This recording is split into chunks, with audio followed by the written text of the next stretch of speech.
Before the sun even thinks about climbing over the horizon, Vietnam is already awake. Out in the countryside, where the world is still painted in shades of gray and deep blue, the day begins. A fine mist hangs low over the rice paddies, clinging to the water and the vibrant green shoots that push up from the mud.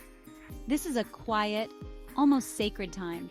You hear the gentle rustle of conical hats bobbing through the fields as farmers, their backs already bent to the task, begin their long day's work. They move with a practiced rhythm, a dance passed down through generations, their hands and feet knowing the earth in a way most of us never will. It's a connection that's real, tangible, and deeply rooted in the soil they cultivate. The air is cool and clean, carrying the earthy smell of wet dirt and growing things. The soundtrack is not of engines, but of nature and humanity in harmony. A lone rooster crows, its call echoing across the valley, answered by another from a distant village. The soft sloshing of water buffalo being led to their posts, their powerful bodies moving with a surprising grace, adds to the pastoral symphony. This isn't a life of ease, it's a life of hard-earned sustenance. Every stalk of rice, every vegetable pulled from the ground is the result of relentless effort. It's a testament to a resilience and a work ethic that defines so much of this country's character, far from the bustling cities and tourist trails. As the first sliver of golden light breaks through the mist, another daily ritual unfolds. Small figures in crisp white shirts and red scarves emerge from humble homes, their laughter and chatter cutting through the morning calm. These are the school children, their faces bright with anticipation, making their way along dusty paths and narrow dikes. Some walk in chattering groups, others pedal rickety bicycles that have seen better days, their book bags strapped precariously to the back. They are the future, a stark and hopeful contrast to the ancient traditions playing out in the fields around them. Their journey to school is a daily pilgrimage toward a different kind of life, yet one still deeply connected to this land. This early morning scene is the soul of Vietnam, stripped bare. It's a world away from the chaos that will soon erupt in the cities. Here, life moves at the pace of the seasons, dictated by the sun and the rain. It's about community, where neighbors are an extension of family, and survival is a collective effort. The quiet dignity of the farmer, the hopeful energy of the child, it's all part of the same story. This is the foundation upon which everything else is built. It's a powerful, humbling reminder of where the food comes from, where the people come from, and the enduring spirit that keeps this nation moving forward, one sunrise at a time. The city doesn't wake up gently, it explodes. While the countryside is stirring with the soft sounds of nature, places like Hanoi or Ho Chi Minh City are jolted to life by a mechanical roar. The first wave is the relentless tide of motorbikes, a metallic river flooding every street, alley, and intersection.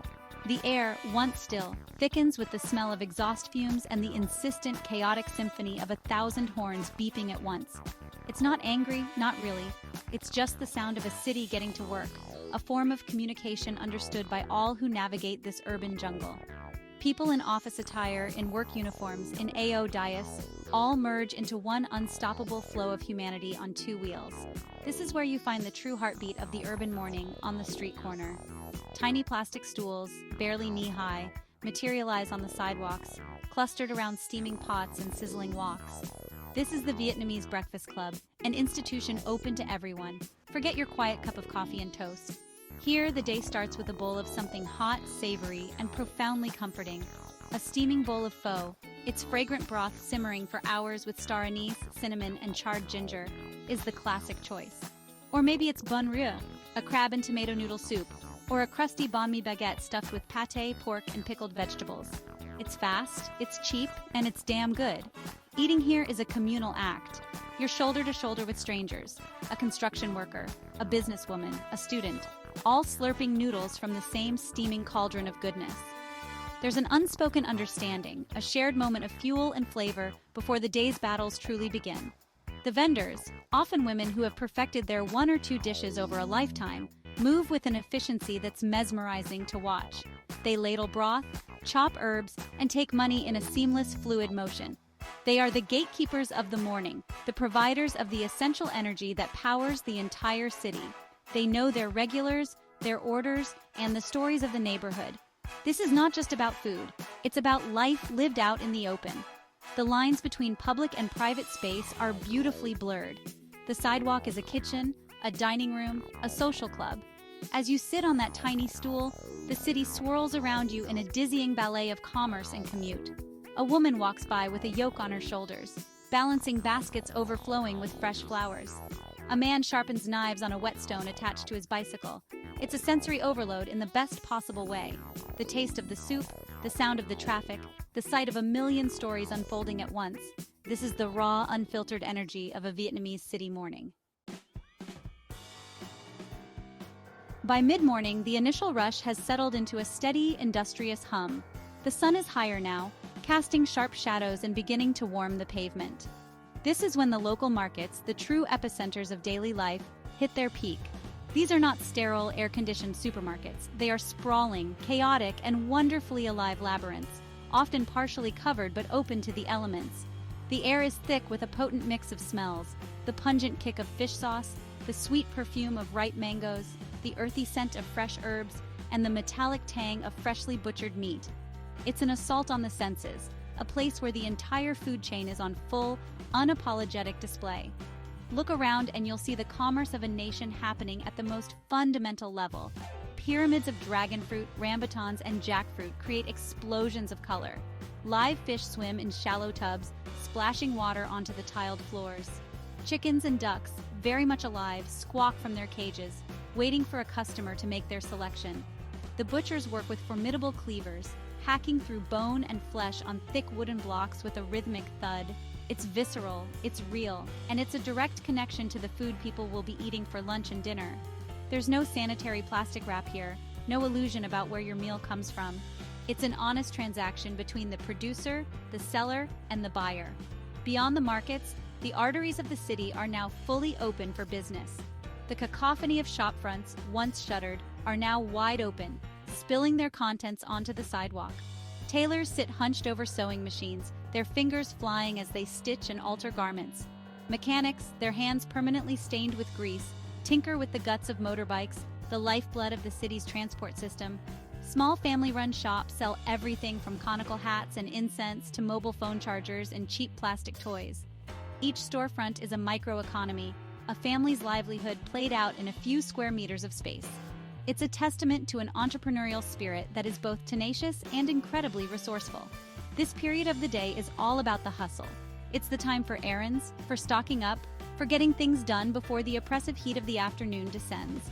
The energy is purposeful, a steady thrum of activity that keeps the city's cogs turning. Conversations are shouted over the noise of traffic, bargains are struck with a mix of smiles and stern negotiations, and goods are exchanged in a constant, flowing dance. It's a complex ecosystem where everyone has a role, from the woman selling lottery tickets to the man delivering towers of baguettes on his bicycle. This is the engine room of Vietnam, working hard under the rising sun. As noon approaches, a subtle shift occurs. The frantic energy of the morning begins to wane, replaced by a new, more urgent focus: lunch. In Vietnam, the midday meal is not something to be rushed or eaten al desco. It is a sacred pause, a time to refuel the body and reconnect with family or colleagues. The motorbikes that once flooded the streets now park in dense clusters outside homes and eateries. Shutters begin to roll down on shop fronts, and the relentless hum of the city softens to a more manageable murmur. The country, in its own way, is preparing to hit the pause button. It's a rhythm that makes perfect sense in a tropical climate. For many, lunch means going home. It's a chance to escape the noise and the heat, to gather around a table with family. The meal itself is often a simpler version of dinner, but no less important. A typical spread might include a big bowl of steamed rice, the centerpiece of any Vietnamese meal, accompanied by a few shared dishes. Perhaps a plate of stir-fried morning glory with garlic, a small bowl of caramelized pork belly, and a light, clear soup to cleanse the palate and provide hydration. It's balanced, it's wholesome, and it's deeply communal. Spoons clatter, conversation flows, and for a short while, the outside world fades away. For those who can't make it home, the street food stalls and small, unassuming restaurants known as Quan Com come to the rescue. These places are masters of the quick, satisfying lunch. You point at what you want from a dizzying array of pre-cooked dishes displayed behind a glass counter: stewed fish, grilled pork, fried tofu, various vegetable stir-fries. They pile your choices onto a plate of fresh rice, and within minutes you have a hearty, affordable meal. It's here that you see the city's workers, office staff, construction laborers, taxi drivers, sharing tables, united by the universal need for a good square meal before facing the second half of the day. And then comes the most civilized of traditions, the afternoon nap, siesta. As the sun reaches its most punishing peak, Vietnam collectively goes to sleep. In homes, people retreat to their beds. In offices, you might see heads down on desks. In shops, owners will often pull a hammock across the entrance, swaying gently in the shade, blissfully oblivious to the few tourists who might still be wandering about. Even the motorbike taxi drivers, the ex-hommes, can be found snoozing on their vehicles in any available patch of shade. This isn't laziness, it's a brilliant adaptation to the climate. It's a strategic retreat, a way to conserve energy and return refreshed for the cooler, more productive hours of the late afternoon. The early afternoon is a time of surrender.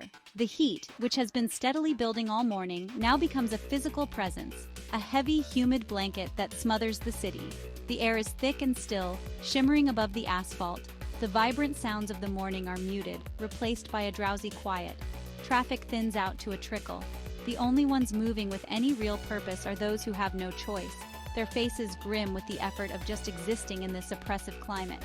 For most locals, this is a time for indoor activities, for staying close to a fan, for waiting out the worst of the day's fire. The city seems to be holding its breath. This lull, however, is precisely when another kind of activity begins to stir. For the tourist, the afternoon is a window of opportunity. With the crowds thinned out and the locals in retreat, historical sites and temples take on a different character. Places like the Temple of Literature in Hanoi or the ancient town of Hoi An become strangely quiet, almost serene. You can wander through ancient courtyards and weathered pagodas with a sense of discovery, the only sounds being the buzz of cicadas and, the soft click of your own camera. The intense sun, while draining, casts a dramatic light on the ornate rooftops and ancient stone, making the colors pop and the history feel more immediate and personal. In coastal towns like Nha Trang or Da Nang, the afternoon draws people towards the water, but not necessarily into it.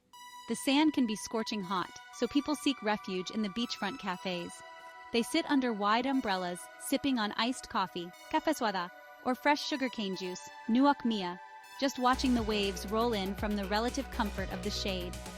It's a time for reading, for quiet conversation, or simply for staring out at the vast expanse of the South China Sea.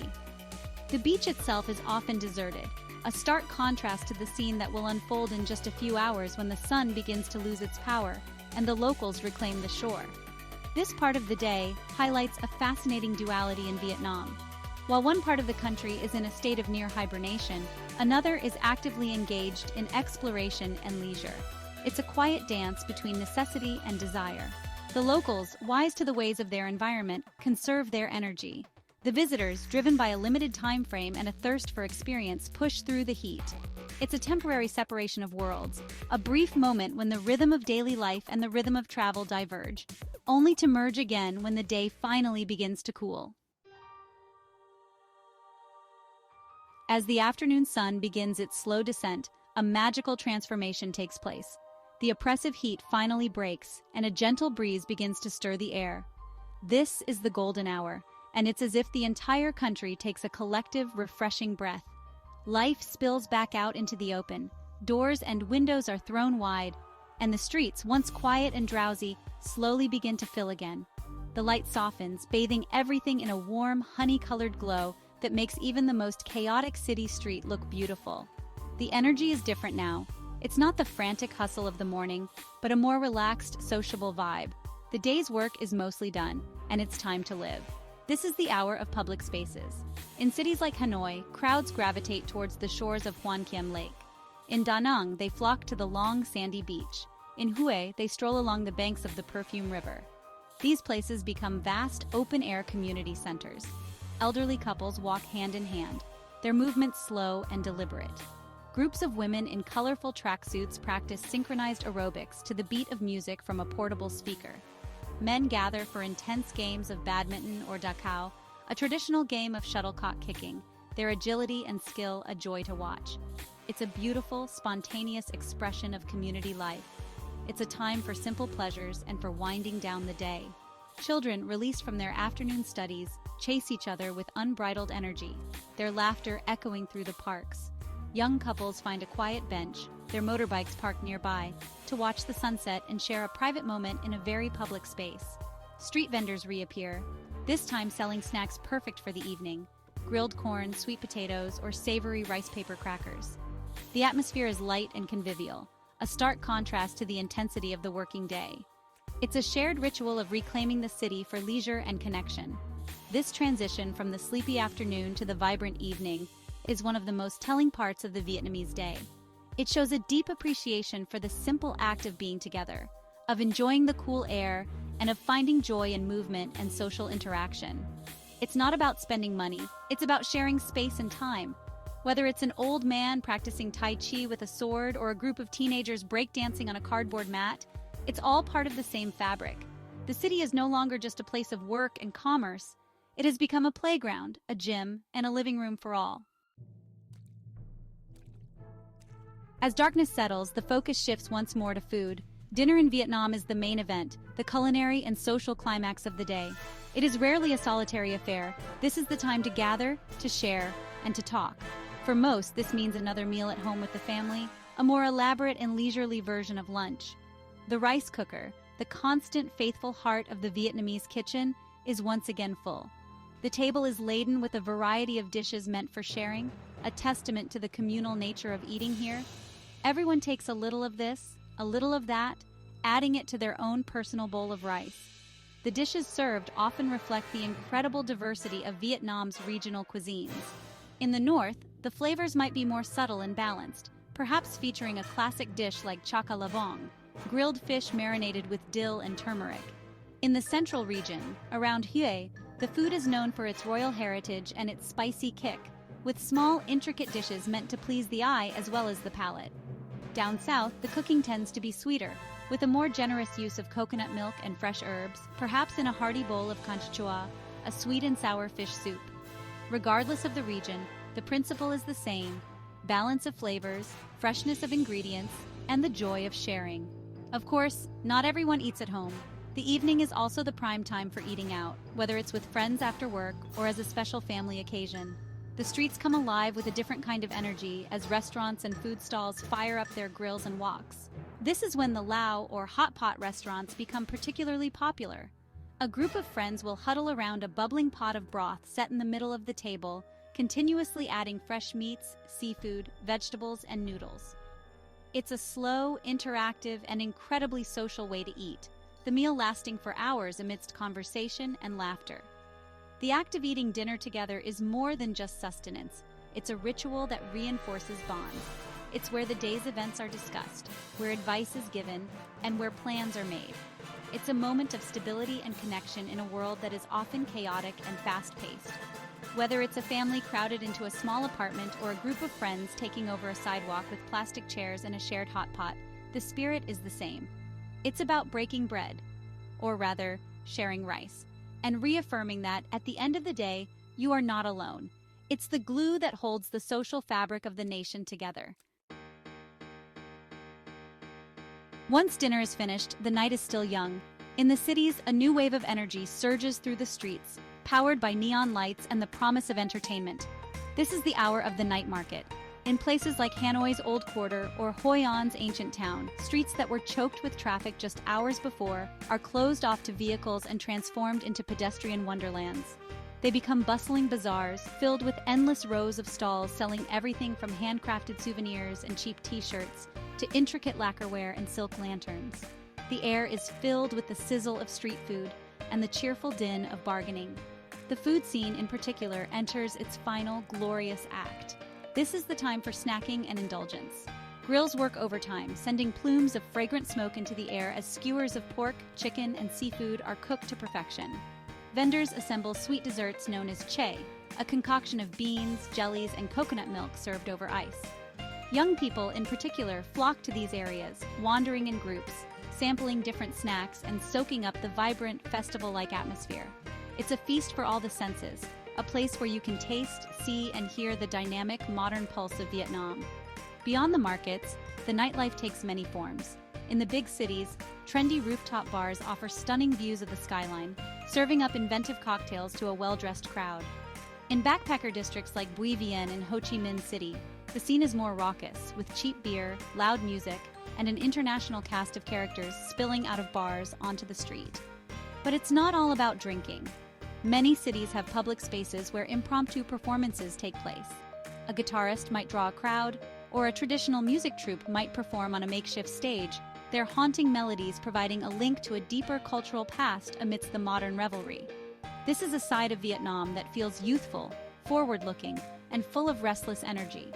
It's a time when social rules seem to relax, and the possibilities feel endless. It's a landscape of contrasts, where you can find a quiet, traditional tea house just a block away from a thumping nightclub. The night offers a different kind of freedom. The freedom to socialize, to be entertained, and to experience the city in a new light. It's the final, energetic burst before the country finally begins to wind down. A last celebration before the cycle begins anew. As the clock ticks towards midnight, the frantic energy of the evening finally begins to recede. The vibrant pulse of the city softens, like a slow fade to black. The night markets start to pack up, the bright lights shutting off one by one, leaving the streets to the dim glow of the street lamps. The vendors, their long day finally over, load their remaining goods onto carts and motorbikes, melting back into the quiet side streets.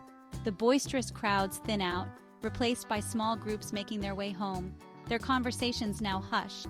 A sense of calm gradually descends, reclaiming the spaces that were, just hours ago, scenes of joyful chaos.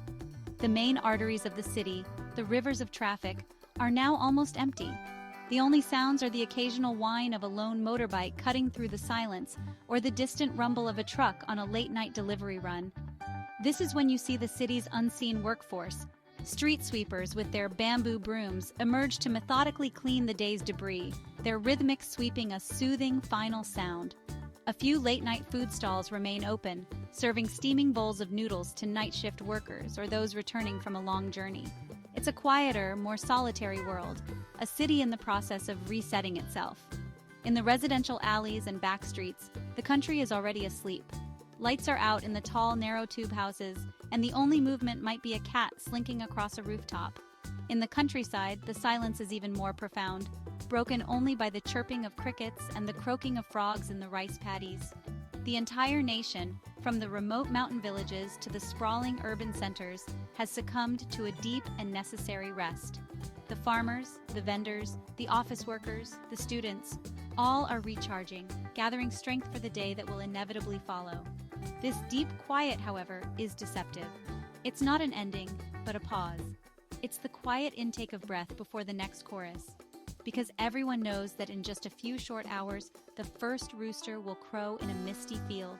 The first pot of pho will be set to simmer on a city sidewalk, and the whole incredible, exhausting, beautiful cycle will begin all over again.